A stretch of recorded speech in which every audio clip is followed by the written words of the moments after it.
Chapter 10. Locked in the cellar.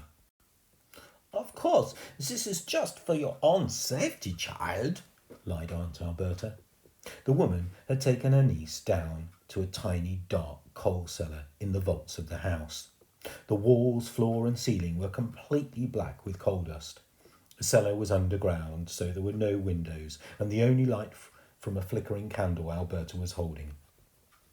Wagner was perched on her other hand. Stella, still barefoot and in her nightdress, had been forced to sit on the floor. Aunt Alberta towered over her niece menacingly. You can't lock me up in here, exclaimed Stella. It's for your own good, replied the woman. How can being shut away in a coal cellar be for my own good? The girl's spirit wasn't broken yet. Because, child, with your poor mother and father gone, it has fallen to me, your favourite Auntie, to looky after you. You're my only auntie, said the girl. Then I must be your favourite. I know their passing must be terribly upsetting for you, as indeed it is for me.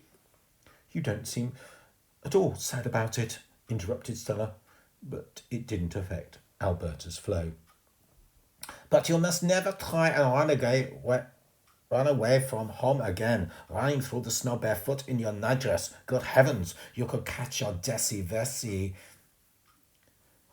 I need to know the truth of what happened to my parents, demanded the girl. Aunt Alberta paused for a moment. Her eyes narrowed.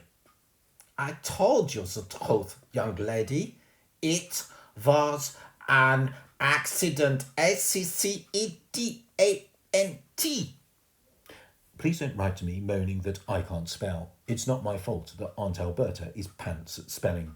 Any letters of complaint should be sent through time directly to her, Ms. Alberta Saxby, Saxby Hall, near Little Saxby, England.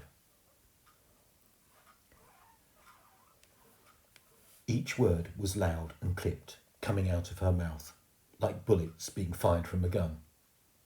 It's a lie. How dare you, wicked child! Aunt Alberta has never, ever told a lie. You told me all my bones were broken. That was a lie.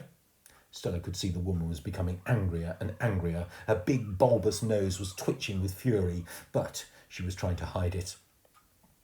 They were all broken, child, every last one. That's why I bandaged you up. And you lied on the telephone to my headmistress. You said I was still in a coma. Now Aunt Alberta let out a long, low growl. This startled the owl, who was perched, as always, on her hand. Wagner turned his head 180 degrees to see where the sound was coming from. Alberta quickly composed herself. You had only just woken up, child. You weren't well enough to go back to school straight away. So yes, perhaps I bent the truth a teeny-weeny bit, but only to protect you, my darling Stella Vella Vuva. Aunt Alberta had an answer for everything. Stella sighed. I'm really hungry and thirsty. Of course you are.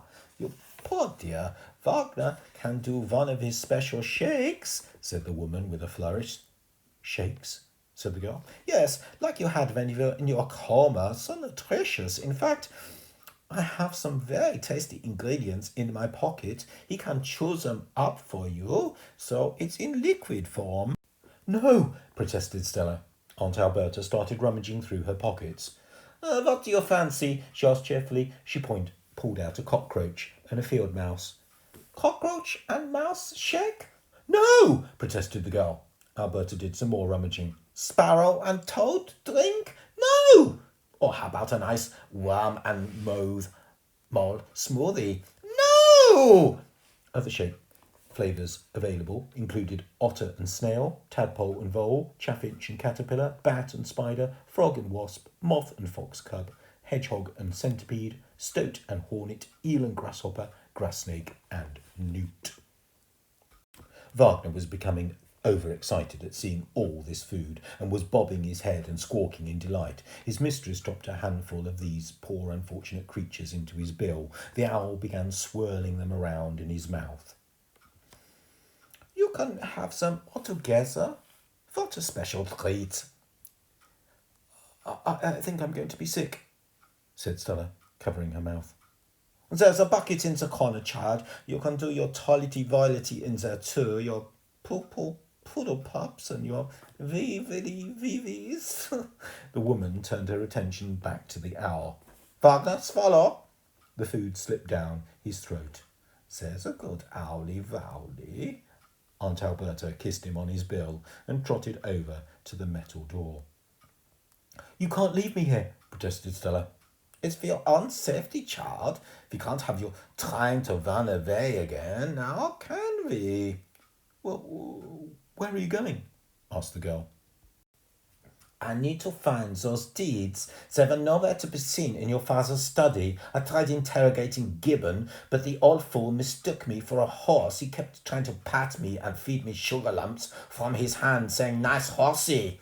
Stella tried to stifle a laugh as her aunt continued. I turned the house upside down looking for those deeds. When your father's will was read, he said he had hidden them somewhere. I would never find them. It's absolutely infuriating. Alberta stamped her feet on the floor in frustration before she looked down at her trembling niece. Are you sure you don't know where they are, child?